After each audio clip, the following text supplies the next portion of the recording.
Thanks for joining us. We'll just be getting started in another minute. I know folks are getting signed in to Zoom.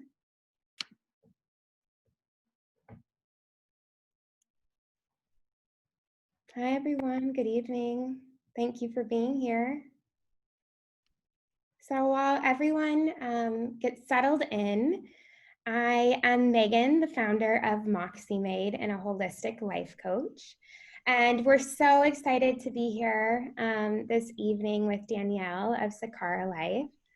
At MoxxieMade, our mission is to encourage women to step into their most expansive lives by providing holistic mentorship, sparking soul growth, and fostering deep connections. And so with every conversation that we curate, we really want to encourage an internal shift of some sort to really support you personally, professionally, and spiritually to step into the woman that you want to be. So really honored to welcome Danielle. I'm going to bring her on. Hi, Danielle. Hi, thanks so much for having me. I'm so Aw, excited. thank you for being here. It is such an honor. I am a huge fan of Sakara Life, and Thank you. yeah, it's incredible what you and Whitney have built. So, Thank you. Well, it was so nice to hear your mission as well. oh, It's so powerful. thank you so much. Thank you. Before we get started with the conversation, we always love to take a moment and welcome our community because that's at the heart of MoxxieMade. And so I would love everyone who is here with us tonight to go into the chat box and make sure it's set to everyone and tell us hello. Let us know where you are joining us from. I I see see some familiar Brooke. names too. That's nice. Yeah, it's always hello. Austin, Texas. Kentucky. Let's see. New York City. Love it. Boston, Georgia. Welcome, you guys. Australia. Thank you for joining us. What time is it there? Brooklyn. More Arizona. Ooh, Cleveland, Ohio. Welcome, welcome. Thank you guys so much for being here tonight and joining us all with the same intention to gain mentorship and connect with Danielle and us as a community. So thank you. So Danielle, to really kick things off, I'd love to start at the beginning. With your life before Sakara Life and everything that you built. There's this thought that really always brings me a lot of comfort, especially in years like 2020, where there's a lot of uncertainty. And it's the thought of like, when you look in hindsight on your life and you connect those dots backwards, these connective threads start to kind of take place. And so, Absolutely. yeah, curious for you, what are some of those connective threads or themes that brought you to where you are today? Yeah, Whitney and I, it is easier in hindsight, absolutely, to think about all those threads kind of equaling the rope of your life. Mm. But Whitney and I often look back and think, like, there's no way that we would be here working on this mission, doing work that we love, feeling like we're impacting lives, if we hadn't gone through all that we went through. Like, everything that we went through brought us to where we are. And, of course, there are hard times now. There's always going to be hard times. And just remembering that in hindsight I can look back has helped me, like, even in present, to think through, even in hard times right now, it's preparing me for my future self as well. But it's a long story, so I'll keep it somewhat brief. But if anyone has questions at the end, I'm so happy to go into it. And it tends to be a little longer just because there are two of us. We've known each other since we were kids. So we, like you, grew up in Arizona. We grew up in Sedona, Arizona, which is this magical place. I feel very lucky to have grown up there. It's very hippie, spiritual, new age. And so, you're not around as much diversity as New York City by any means, but you're around a lot of diversity of thought, which, again, in hindsight, I feel very grateful for. So Sakara, we like to say, was really born in the 7th grade when we met. I know that sounds cheesy, but to your point, I think, that's, you start building these things so early on. And when it comes from a part of you, I think those moments really matter. So we met as young kids, and Sakara was born out of us hitting our own rock bottoms and finding how to get out together. And I feel very lucky that I had her by my side. It's definitely nice not to be lonely down there. My rock bottom came from a lifetime of yo-yo dieting. I have a memory of being 9 years old and going to Costco with my mom and trying to hide diet pills in the cart. And it was like, that totally cliche diet pills, like a woman on the front with like measuring her waist, and like 3 pounds in 3 days. So cliche. And, even at that young age, which now I have a daughter who's 2, and I can't imagine at 9 her ever feeling like, she is not enough the way she is. So somehow at 9, I had been informed, mostly by culture, that I needed to look a certain way to be valued.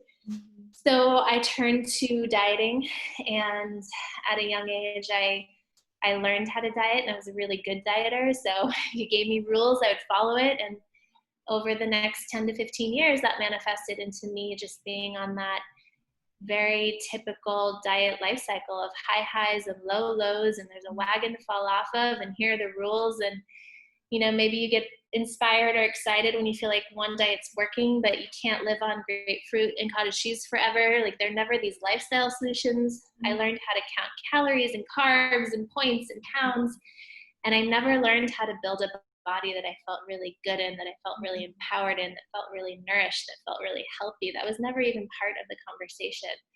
I moved to New York for college, and I was studying medicine, and I was working in a hospital with a cardiologist, and we were seeing patients with late-stage lifestyle diseases, so heart disease, diabetes, etc. And by the time we were seeing them, they were so late stage that really the only option was pharmaceutical intervention or surgical intervention. And after about a year of that, I had this aha moment that also came from a personal journey of doing this crazy 21-day fasting retreat that I ended up very sick from. And that was kind of like my final diet. And I realized how far I was willing to go, that I ended up really sick as well. And then I was seeing patients really sick. And I just felt like this huge disconnect of, thank God for Western medicine, but who gets to these people before Western medicine needs to come into the picture? And I had been studying for 4 years at that point. I'd never taken a single nutrition class. And so I decided to really change my path and start to use food as medicine to heal myself. And then the hope was, heal one other person, help one other person. And Whitney's story came out of a lifetime of dealing with cystic acne. So she had acne from about 8th grade, and it was really intense. It was really bad. It was really painful for her. It was all over her face. It really impacted her day-to-day life. She naturally obsessed over it. She saw every dermatologist, did Accutane, antibiotics, every cream, every laser. And it was around the time that I hit rock bottom, and I think her seeing me go to these extremes, and she had been doing some of the extremes with me, like the diets and the doing the cleanses and the detoxes to see if that would help. And nothing helped. And so we decided to help each other.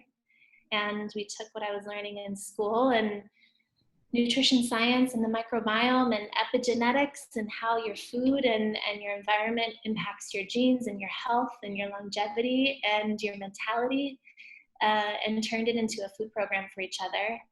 And it was so transformative that we decided to try. We had no idea how at the time, but try and share it with as many people as we could. That's so powerful and so relatable.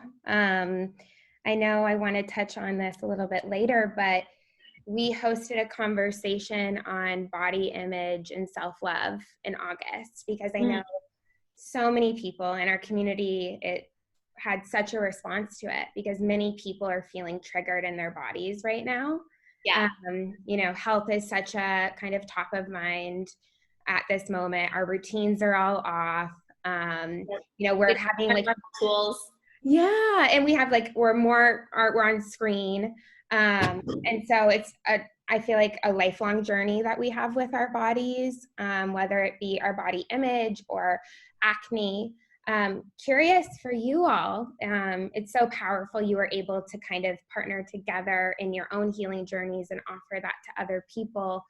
What were some of those reframes that you did in terms of like your relationship with food and your relationship with your own body? Yeah, well, it was, a part of it was so sudden and the transformation was so fast, like in a matter of weeks. And then part of it takes a long time. I'd say the part that was so immediate was I just realized I'd been after the wrong thing.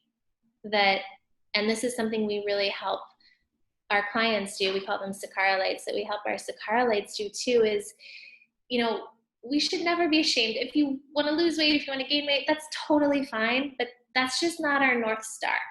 Our North Star is, how do you want to feel? How do you want to feel in your body? What do you think is holding you back in your body right now? And how do we move past that? And there's an emotional aspect and a mental aspect. And I believe there's a spiritual aspect.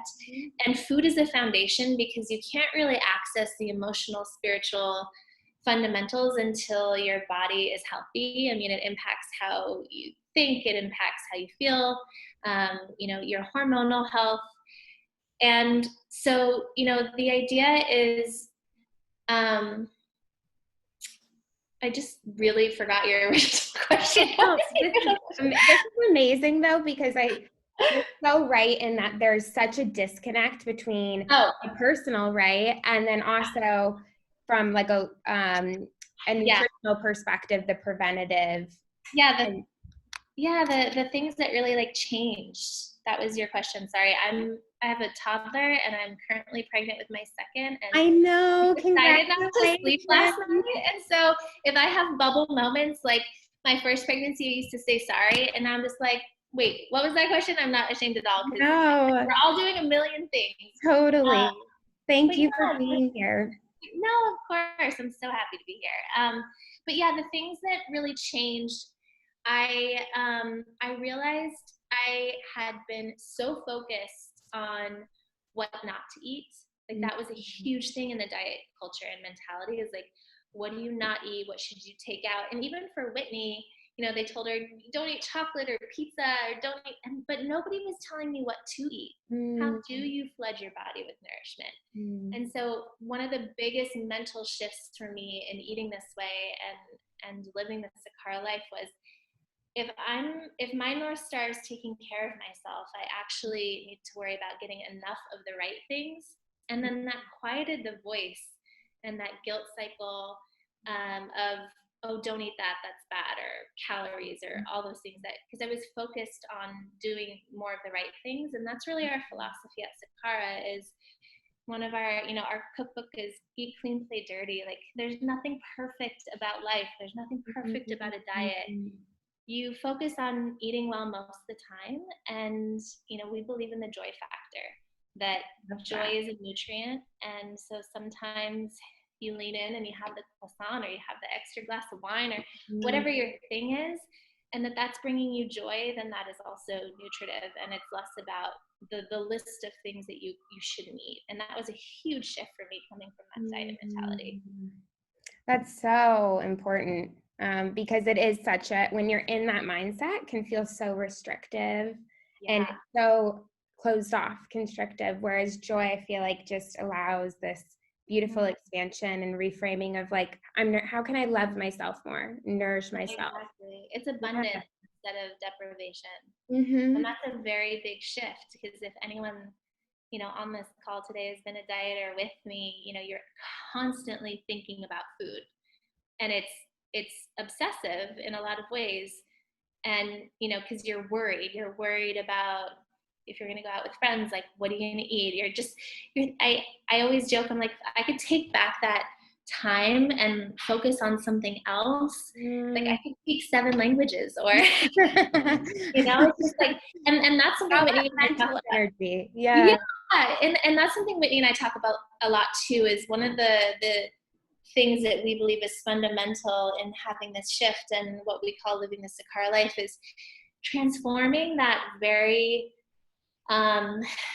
toxic energy and inner voice that is constantly criticizing the self. And it's not as if we don't still have that. Of course we do. But the minute I catch it, I try and transform it into, okay, what can I do for somebody else? Or how can I give back? Or how can I transform this energy into something it's a much brighter light than this kind of toxic energy that kind of degrades the self. I love that so much. And I was already a really big fan of your brand before this. And even just hearing that as a piece that's so integral to your mission is so powerful, because I feel like sometimes within the wellness space, I'm even guilty of it. You know, you can almost do the flip side where you start criticizing yourself for not doing enough self-care, having that piece of pizza if you're trying to eat cleaner. And it sounds like you all really promote a much more balanced approach in that aspect. Yeah, I wasn't eating well when I was dieting by any means, but I think the most toxic part was my mentality. And so if you can, and they're linked, they're not separate, certainly, but you have to work on both at the same time. And I found, and now many clients that we've worked with have found that if you start with food, it helps feed the positive outlook. Our gut's connected to our brain via the vagus nerve. Like there's no, nutrition and then mental state. It's like everything is interconnected. And so we call food the foundation, because that's really what helps me start thinking differently in so many ways. Yeah, it's so powerful. And I feel like a lot of people within that space, when you start kind of diving into functional medicine and the gut brain connection, and there's so much information that it can feel sometimes a little bit overwhelming. Do you have any key principles that you really built Sakara Life on to kind of synthesize it for everyone here? We have too many.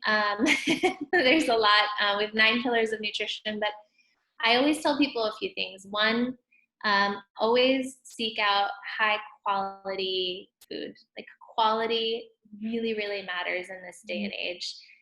We are bombarded with toxins, and I'm never about scare tactics, but we've never been bombarded with more toxins than we have right now in this moment in history. It's from the chair that I'm sitting on, to the cleaning products we're using, to the air that I'm breathing, it's in the water, it's in the food, it's everywhere. And so wherever, it's not to scare anyone, it's to say there are places where you get to choose, and choosing high quality organic produce from regenerative farms makes a huge difference. You can actually test the amount of glyphosate that you would have in a conventional produce rich diet versus organic, and it's shocking. So really reach for quality, and our kind of approach is a plant rich whole food diet, so lots of plants and in whole food form as much as you can. And then second, this isn't in order of importance at all, but 2 is greens. Like make sure you eat a lot of greens. We say 6 to 8 cups a day, which is a lot. Those, when you go to the grocery store and you get that big thing of spinach. Yep. It's pretty much that a day. Oh my goodness. It's a lot. Yeah. Greens are, the fountain of youth. They're like the fountain of everything. They're the most nutritious food on the planet, calorie for calorie. And if you can get enough, it does so many incredible things for your body, but especially your microbiome. So focus on getting a ton of greens, everything from romaine to dark leafy greens. And then third is always reach for something new in the grocery store, like some new vegetable or new fruit. Diversity is really important to the diversity of our gut. And typically most Americans especially eat corn, soy, and wheat. Those are and then potatoes, I think, are number 4. And that's not a lot of diversity. So picking something in the grocery store every single time you go that's new is an important way to not only get a diversity for your gut, but also a diversity of nutrients. Thank you. I definitely need to find more creative ways to add in my greens. If it's You can add them to anything, you know, even if you mentioned pizza, like I live in New York City, add a handful to the top, like, you know, just do it. And there is actually a study that shows that, you know, it's not just a saying, you are what you do the majority of the time. It's actually true. So they studied people that had been mostly kind of a standard American diet, and then people that had more of a plant-rich diet. And how they reacted to animal proteins was very different. I'm sure a lot of people here have read the China study and that whole aflatoxin thing. So they actually found that aflatoxin was mostly produced in the guts of people that were actually eating a lot of meat. But if people were eating mostly plants, then the occasional meat didn't do that. And it's not to say I'm advocating for either way. It's just to say I'm advocating for a plant-rich diet. And also the best news is that you are what you do the majority of the time. So even if, you know, meat's not your thing, it's the pizza or the wine, if that's not what you're doing the majority of the time, it's okay every once in a while, even from a scientific perspective. I love that perspective. I'm curious to know, do you have any like wellness practices that really fortify you physically, mentally, and spiritually? Like stuff that you do kind of every day and you've really integrated into your routine? You know, I'm not really a creature of habit.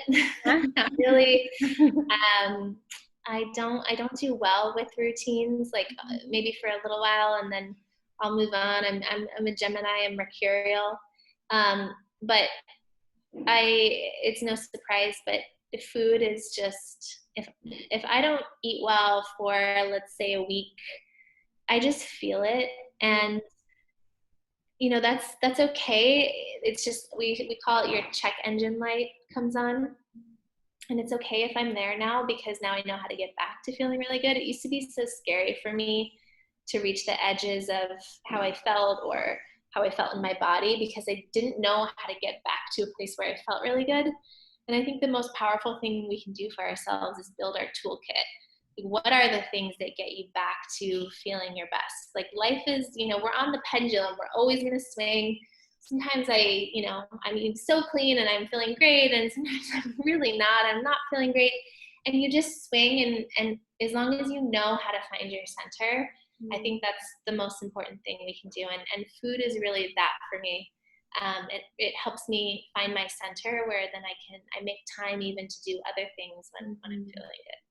Yeah, I find that like the healing journey is almost like a spiral, but when you kind of you bounce back, it's not linear, you have more awareness. So that bounce back can always be a little bit quicker, and your response rate can always be a little bit quicker to kind of get you to feel good. And you also have less judgment. You know, now I'm in my third trimester of my second pregnancy now, and you know, I've been like craving croissants like crazy.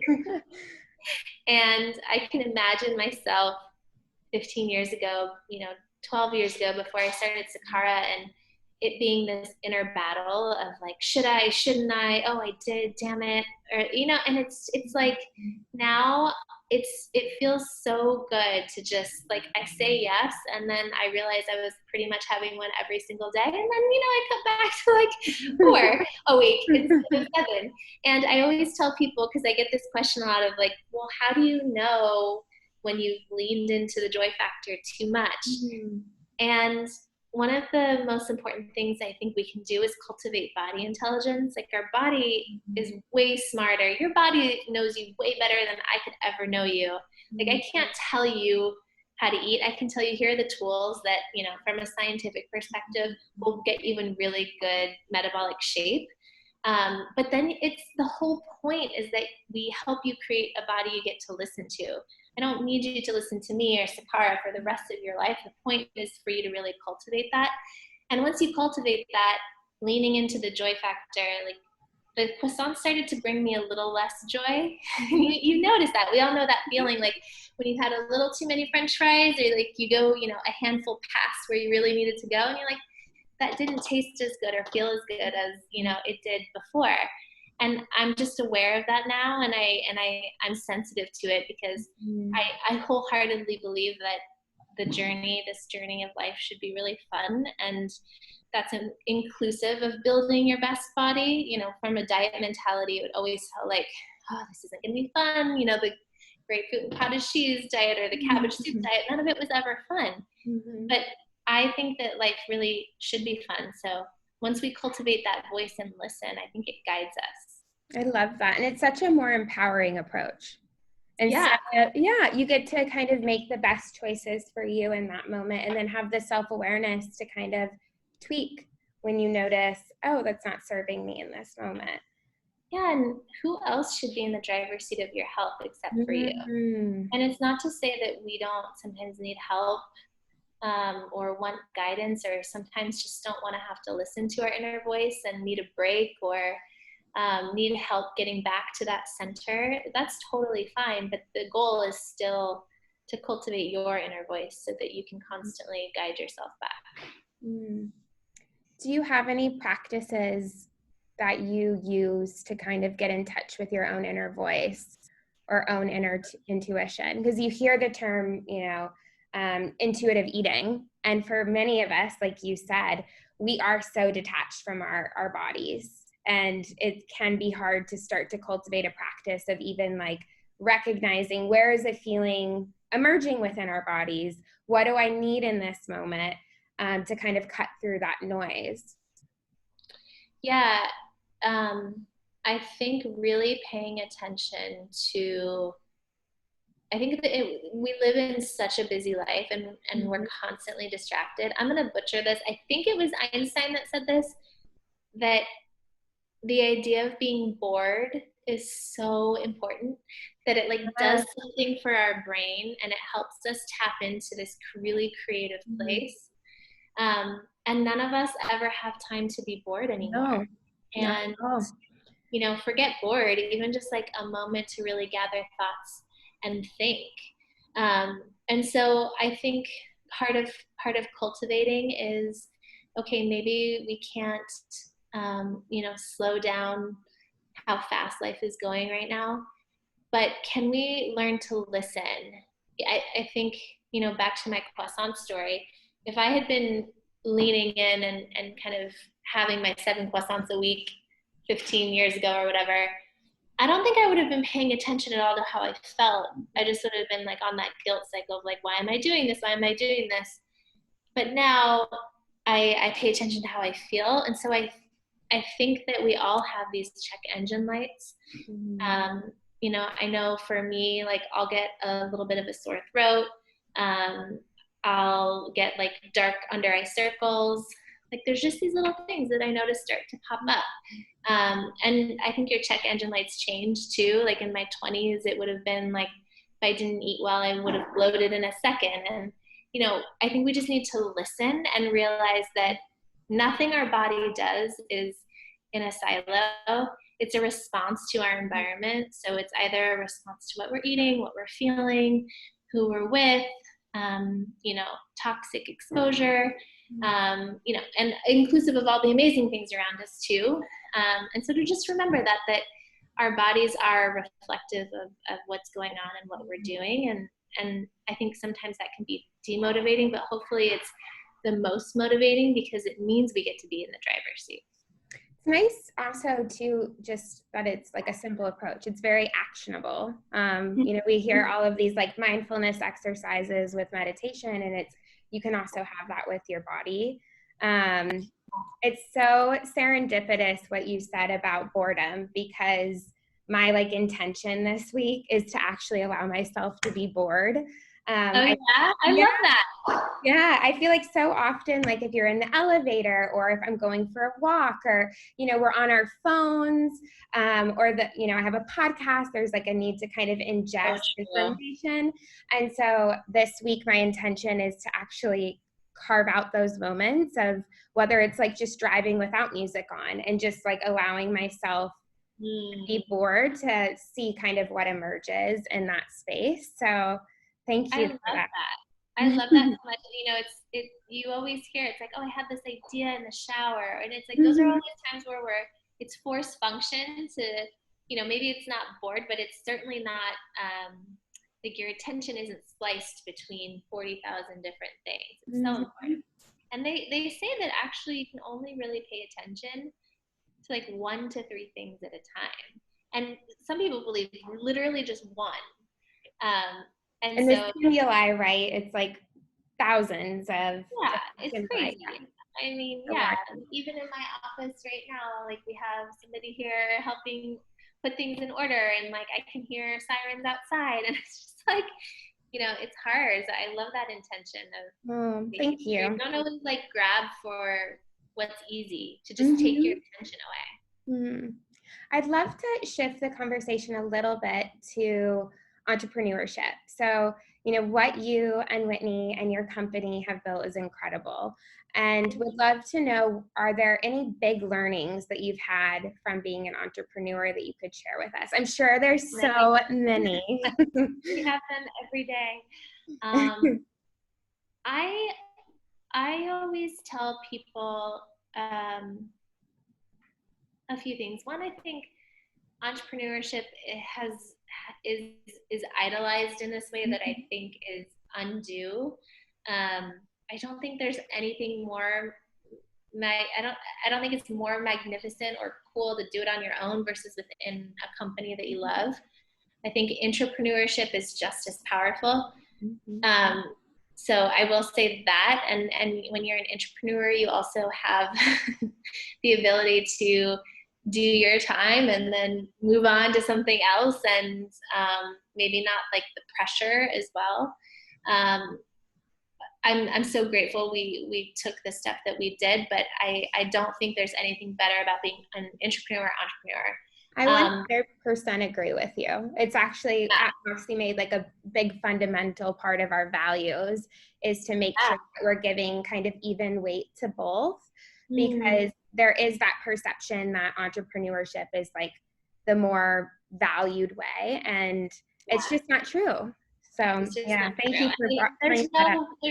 yeah, there's just no way I would be sitting here with you right now if it weren't for Mhm. people that were excited to be entrepreneurs. Like Yeah. entrepreneurs can't do it without their team. Mm-mm. Um, and so you need both people, absolutely. And typically entrepreneurs can only, can do the things an entrepreneur can, you Mhm. know? It's different mentalities and outlooks.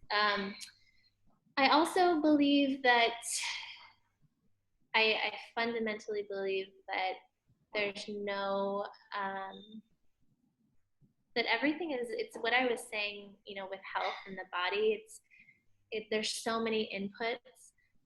So I don't believe that, you have your career work and then your personal relationship and then your spiritual work. I think everything Mhm. is one, and that's one of our values here at Sakara is growth, and not just growth for the company, but growth for me, for my teammates, for personal growth, for spiritual growth, and that we all lean into it and that we all seek it out. Um, and so I think within that, whenever we're seeking to go out into the world and do and create, whether that's within an organization or creating your own, I think we've been kind of fooled, or at least my generation was as I was growing up. I remember being asked, like, well, what's your passion?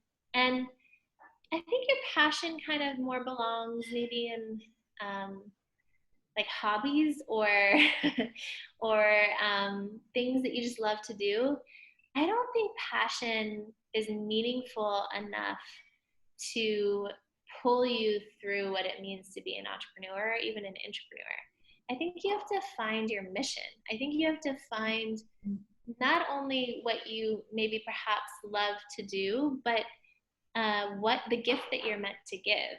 And I can tell you that I would have never said that my passion is food when I was growing up, and that I was like, the one thing I never wanted to talk about was my issues around food and body image. I never thought that I'd be, doing talks about all of this. And that's where I think mission is much more aligned with finding your path, because I realized that, and Whitney realized that going through this helped us have something to share Mm. out in the world. And it wakes us up still to this day, 10 years later. And I'm so excited to come to work every single day. And that's because I really in my heart believe that we are giving a gift. And I only believe that because I needed this gift. And so I think finding your mission, and it's the thing that you give people. I think we have to take the focus away from ourselves and our success and put it into the bucket of how can I give. And with those kind of with that lens on, I think it's really helped us focus on what we believe is important, even 10 years later. I love that. I do think that it can be so overwhelming for people to be like, follow your passion. And maybe they don't have one. You know, my husband's lucky, he's an architect. He has like one thing. It didn't fall into that kind of like straight and narrow. But looking at life through the lens of a mission also broadens it beyond just your profession to how you interact on a day-to-day in all areas of your life. Yeah, absolutely. And it's multifaceted, but it's also, I think it also takes the pressure off. You know, when we started Sakara, we were just excited to deliver to one other person and have them experience this. It was not a let's go get billions of people. And even though now we certainly are focused on changing more and more lives, that's not for our success. That's because we've realized like this, you know, the tools that we've helped create and put out into the world really transform people's lives, and that's the motivating factor. So I think you have to find something that wakes you up and makes you feel like you're giving a gift, and in a really true sense, because I've seen it become kind of trendy lately, and it really bothers me, like how I think brands have gotten creative to say, oh, this is life-changing cashmere. And, you know, that's just an example. That's not a company I'm actually thinking of. But, and maybe I'm wrong. Maybe there is life-changing cashmere. But I think we have to be really careful with the words that we use. And otherwise it becomes dull and not as impactful. And it's okay that there are only like some fundamental things that truly transform lives. And then, you know, cashmere can stay over in the luxury thing that really inspires me, or that I love, or I love to gift, or all those things. But I think as consumers, we have to hold brands more accountable and make sure they're being very truthful. I feel like your authenticity around it and acting in service of other people, so that's so inspiring. So thank you so much. Thank you. It sounds similar to your mission too. Yes. Yeah. I mean, it's, I feel like for me, I started MoxxieMade 2 years ago. And once I reframed to like, okay, I want my life to just be in service of encouraging other women to live their fullest lives. Yeah. The way you engage with your work just feels different. So absolutely.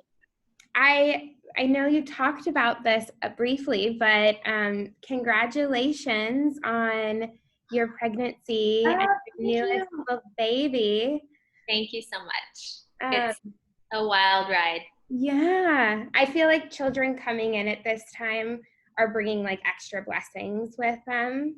Yeah, I hope so. I hope you're right. You know, sometimes it's scary to be bringing children into a world like this. But then I think about my grandfather, who he passed away a couple years ago, but he was 99 and he was born. So that means he was born in like 1917. And I'm like, okay, well, he lived through the Depression, World War II, Vietnam. Like, you know, I think every generation has the things that we have to face. So.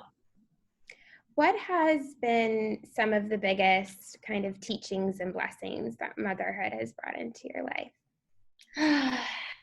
Oh man.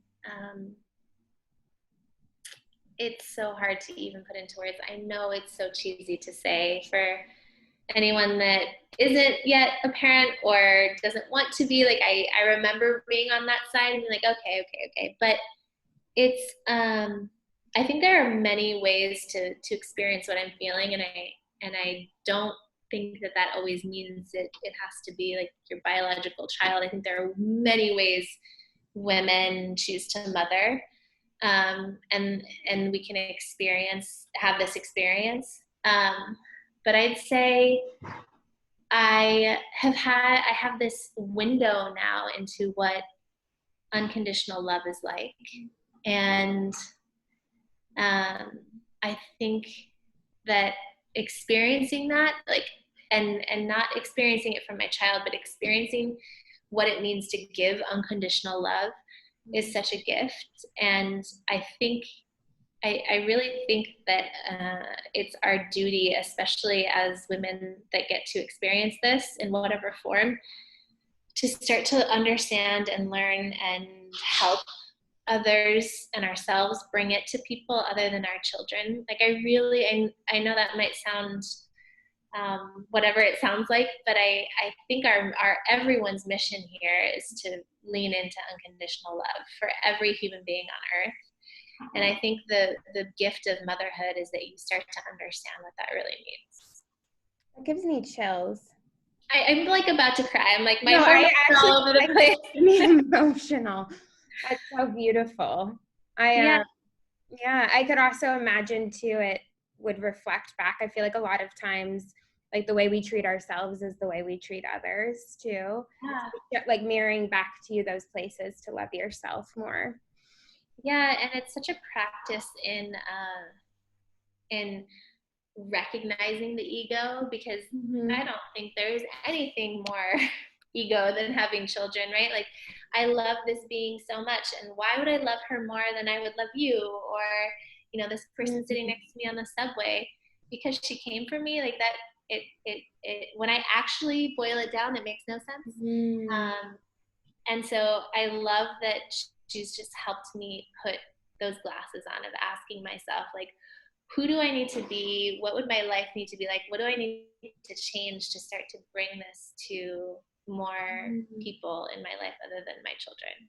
Wow. Thank you. So that's it. That's all motherhood stuff. No big deal. Nothing, And a million nothing other at all. things. I know. A million other things too. I mean, my God, like, patience. And I have also been trying to lean into this practice of, you know, there are days like today, to be honest, where I'm just so tired. I'm so tired. And she was up until like 1 a.m. last night, just having her own party. And, you know, I was thinking about that I had to be here with you tonight so late. And you know how you get in your head and it's late at night and you just can't believe you're not asleep yet. And you go through all these like circles in your head about how horrible the next day is going to be. I really tried to lean in, especially to exhaustion. And not that I think anyone should just cope with exhaustion, but sometimes in our life we have to, and there's not a lot that we can do about it. And it was in this book a friend of mine got me. I don't know if anyone out there knows Ali Bogard, but she's an amazing, there's not even really a word for her, but she's a spiritual teacher, a yoga teacher. She gave me this book, and there was this quote that talked about, when you're feeling tired, just remember that that is another beautiful human experience, and therefore it's just a gift. And just, you know, feel it. You can recognize it and say, yeah, this is what it feels like to feel really tired. And, you know, it shifted something in my brain where instead of feeling mad or sad, complaining that I was tired, to just, you know, remember that experiences are exactly what they are, and they're exactly what I make them. And so I've tried to just, I know it sounds odd, but maybe just enjoy being tired. I'll let you know. I'll let you know how that goes. I know what you mean though. It's like what you resist persists, and it builds. Yeah. And it's like almost, I forget who the teacher is. It might be the Dalai Lama, but they say like accepting this situation as if you chose it allows you to like kind of release and surrender to the moment, so it doesn't have as like much of a hold on you. Because I did choose it. I chose to have children. I choose to run a company. I choose to do a million things. That's a beautiful point. I do choose it. And so oftentimes I can find myself, before I had this mental shift a few weeks ago, like just even telling my husband, oh, he'd be like, how are you today? And I'd be like, I'm good. I'm just really tired. And it's not like I'm sitting around complaining all day, but even those little complaints, I feel like they don't hurt anyone else. They hurt me more than anyone. And so how can I just enjoy this quote that it was like some sutra, and the whole point is just remembering that anything that we have, if we're here on earth experiencing, it's a gift. So whatever it is, and that's hard to even think about and swallow, but it's helped reframe my entire experience of what it means to be tired. Wow. And just also such a beautiful practice to carry towards other experiences. Yeah, absolutely. I'm going to start with exhaustion, and then hopefully it'll bleed into other areas of my life as well. What is, it sounds like you all really encompass and embrace growth, just like MoxxieMade. And what is one piece of advice or one motto that you really, truly try to live your life by? I actually just had Shaman Durek on the podcast. I don't know if you know him, and I'm sure lots of people listening know him, and he really challenged me on this, but he didn't win me over. And my thing is that I fundamentally believe that growth comes from finding our edges, and the edges of our comfort zone are really uncomfortable.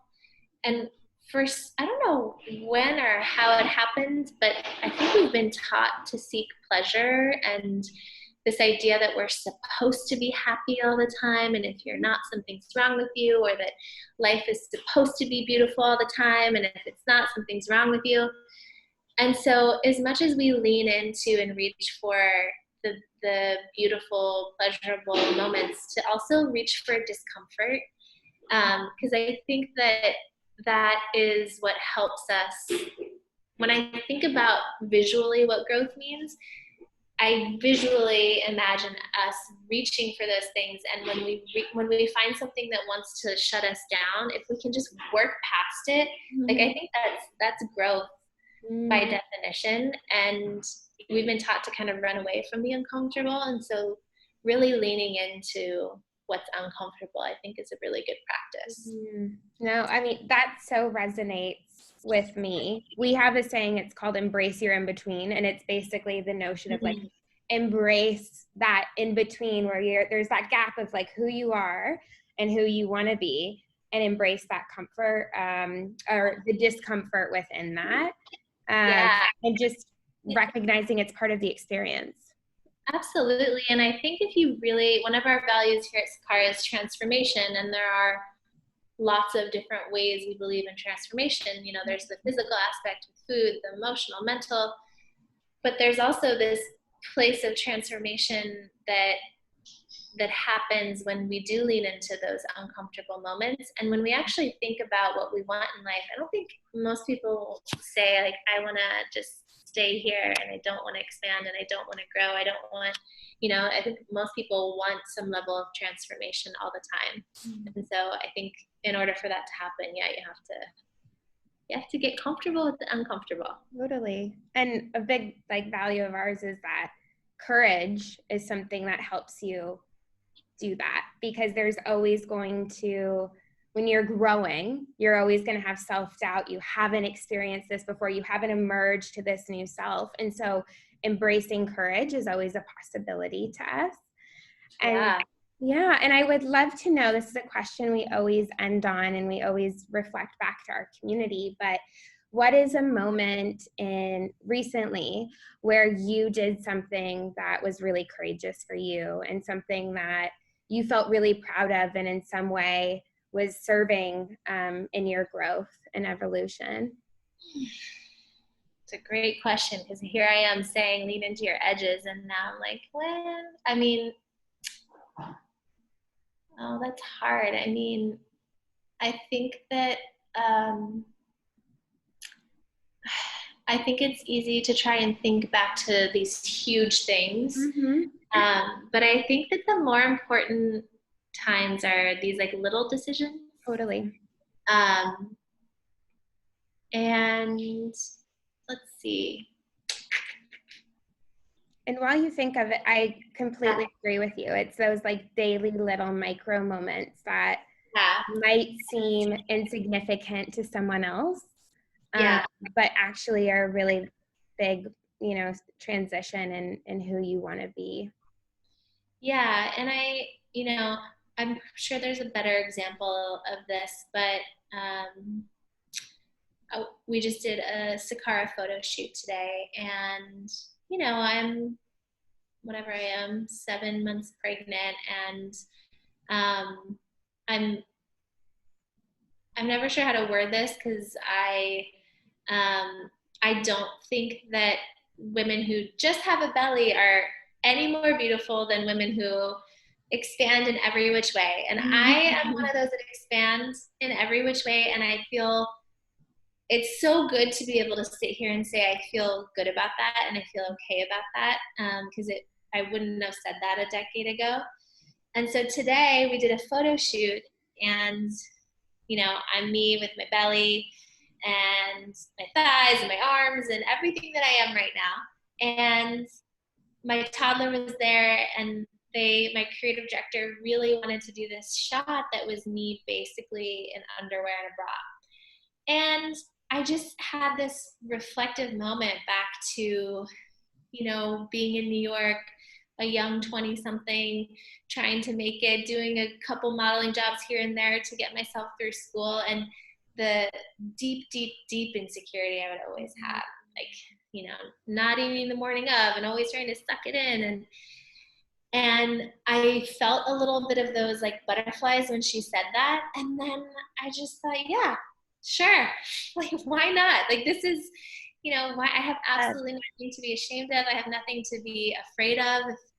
Luckily, I own the company, so if I hate the photos, I don't. But like the more important exercise is just, that was a micro moment of me just like leaning into the person that I want to be, not giving into the person that I was, or the stories that I used to tell myself. So powerful. Thank you. Yeah, great question. Yeah, thank you for being here. I would love to welcome the community to share any questions that you have for Danielle. Feel free to put them in the Q&A box at the bottom versus the chat box, because that's where we'll be looking. We have one. She'd love to hear about Danielle's experience of how she's navigated the ups and downs of startup life and running her own business. Could she provide some examples of the most challenging moments and what the inner and outer resources she relied on? Psychological, social, physical. Yeah. I mean, there are ups and downs every single day, and I'm not saying that to be trite or cliche in any way. It's just the truth. Certainly, it's like now we have a bigger boat, I guess, so the waves don't hurt as badly, and so that's really nice. But early on, I mean, my God, we're in fresh food. We started delivering ourselves, cooking ourselves. We were our own legal team, which I don't advise. We were our own accountants. We were everything. So we just hit so many ups and downs. I remember having this moment of just like, is what we're doing, does it matter? Do people care? Do people really want to take care of themselves? We had so many naysayers saying, people don't want healthy food delivered, they want pizza delivered. And what the hell is Sakara? You're like, no. And they're like, you should just call your business Healthy Meals NYC. And we're like, but we're not about meals. We're about this, really leaning into this lifestyle. So I'd say there's just so many hardships you face. It's boundless and countless. I think personally, one of the most challenging things I found from day one is people and HR and learning how to become a very good and effective manager. Mm-hmm. That's not something that you think about when you're starting your business, but if get to the next step where, you know, it wasn't just Whitney and I anymore, then we hired one person, the train has left the station. So there's no like, okay, let's stop and let's figure out how to manage people and let's build this org chart. You're always solving problems in real time. And I think if we don't learn how to become really good managers and build a team, that it's actually the people on our team that hurt the most. So I think that is continually and probably will be into perpetuity the most challenging part, because it's people and you care about them, and you know, sometimes you just have to put your business hat on, but sometimes you can't. And people are always challenging. Every person on my team has their own hopes and dreams, not just for Sakara, but for their own paths. Some people want to move quickly. Some people, you know, are individual contributors and have their own path. And it's really, I think, especially, you know, we're a mostly female leadership team. And, you know, regardless of gender, I think the feminine approach is much more subjective to the person. And it's not this kind of, this is how you manage. It's, okay, well, what do you need? And what are you looking for? And what brings you to this work? And what motivates you? And I think you can read 40,000 books, and I think some of them are probably pretty great. But I also think one of the most important things is really learning how to listen and be very candid. Like radical candor is, talk about leaning into the uncomfortable. Totally. Having uncomfortable conversations with your employees, that it's, you have to lean in from day one. It feels so hard, but it's the most respectful thing that I think you can do. And I can imagine too, I just know from my personal life, like managing can be the most challenging, but on the same side, it can be the most rewarding too, to like nurture the team and really. Absolutely. Yeah. And no business gets on without a good team. So that work that you do that work you put in to become a good people person, you know, it means you're building a really impactful team, hopefully. What is the meaning behind Sakara? Yeah, so, bye, thank you, have a good one. Sakara is a Sanskrit word, and it means with form. So it's giving form to that which does not have form. So our hopes, our dreams, our thoughts, one of our mottos is thoughts to things. And for us, food was really the foundation for helping us build, you know, the bodies and the lives and that feeling of empowerment that we really wanted. So our hope was that Sakara and this word could also be the tool for other people to build their dreams as well and bring it into reality. That's so beautiful. Thank you so much. Thank you. Thank you guys so much. Yeah. Before we sign off, a ritual we love to close out the evening with is reflecting back to our community. And so I'm going to be asking the community the same question that I ask you, because we believe courage has ripple effects. So when you do something that's expansive for you, you show others that they have that potential available for them as well. So I would love everyone to just take a moment to close their eyes and just reflect upon a moment, a situation in the past couple of weeks that you feel really proud of. It was a moment that was expansive for you. It was a moment where you took a step in the direction of the individual that you want to be. And just like I said to Danielle, it doesn't matter if it's big or small as long as it was meaningful to you. And once you have that moment, I'd love for everyone to open your eyes and please share it with us as a community so we can take a moment to celebrate you pushing it against all your edges. I love that. Thank you.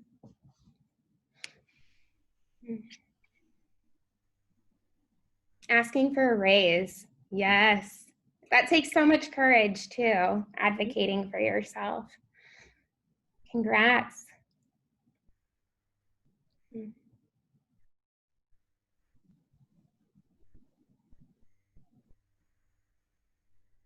I know, had the opportunity to present to a senior team at work. Congrats, Adriana. That's awesome.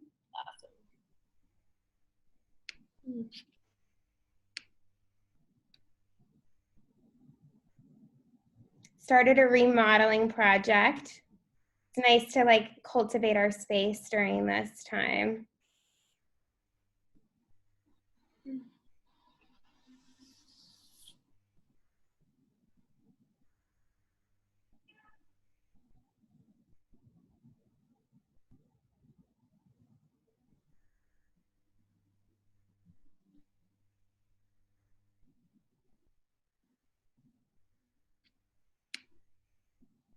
Volunteered to present at a department-wide meeting at my company. Good for you. I know, like, I still get nervous presenting in public speaking, so that's amazing. Well, thank you guys so much. Oh, bought a new house during a pandemic. But thank you guys all for being here. This was such a special evening. And Danielle, thank you for all of the wisdom. I'm just walking away with so much encouragement and just fresh thinking that I'm excited to integrate into my life. So thank you. Thank you so much. And thank you for doing the work that you do as well, bringing us all together. Thank you. Okay, have a nice night, everyone. Bye. Bye.